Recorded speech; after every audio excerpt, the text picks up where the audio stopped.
4 जून नंतर देशामध्ये उलटं चक्र फिरणार खासदार संजय राऊत यांनी हा दावा केलेला आहे। देशामध्ये इंडिया आघाडीची सत्ता येईल असाही दावा संजय राऊतांनी केलेला आहे। तर जनतेचा कौल मोदींच्या बाजूने असा दावा भाजपकडून करण्यात आलेला आहे। विरोधकांचे दावे म्हणजे मुंगेरी लाल के सपने असं भाजपने म्हटलेलं आहे। मी एक व्हिडिओ जो दाखवला नाशिकचा, मुख्यमंत्र्यांनी ज्या बॅगा अशा नेत आहेत ते पैसेच होते आणि अमाप पैशाचं वाटप जरी केलं तरीही एकनाथ शिंदे, अजित पवार यांना महाराष्ट्रात यश मिळणार नाही ही माझी भूमिका कायम आहे। सत्य बोलल्याबद्दल या देशामध्ये एकतर कायदेशीर कारवाईला सामोरं जातं किंवा तुरुंगात पाठवलं जातं, पण 4 जून नंतर चक्र उलटं फिरणार हे लक्षात घ्या। चक्र उलटं फिरणार आहे। आम्हाला चिंता नाही, आम्हाला भीती नाही। वाटते अजूनही असं की फेरफार या क्षणामध्ये ईव्हीएम मध्ये करू शकतात हे 2-3 दिवसाचे कालावधी असं हे सत्तेचा दुरुपयोग ते कशाही पद्धतीने करू शकतील, पण जनतेने भरभरून मतं दिली आहेत।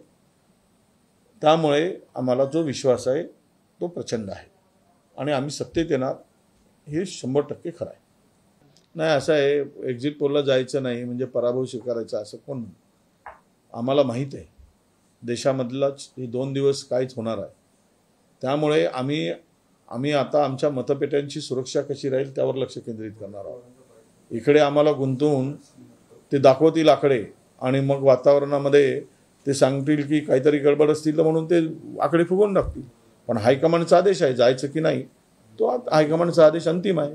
ते म्हणतील जाऊ नका तर नाही जाणार, कारण कुठला तरी विचार करूनच त्यांनी निर्णय घेतला असणार। आणि जाऊन तरी काय ते चॅनल तसंच दाखवणार शेवटपर्यंत। तुम्ही पाहिलंय अनेक राज्यामध्ये इतने पार उतने पार आणि आलं काय।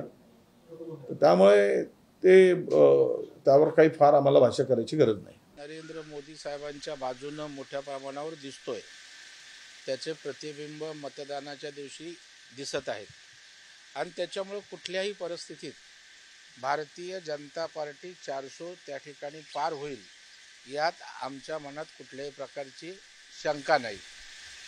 आता विजय वडेट्टीवार कशाच्या आधारे बोलतात, मुंगेरी लाल के हसीन सपने आहेत। महाराष्ट्रामध्ये त्यांचं काय होतंय हे पहिलं त्यांनी पाहावं।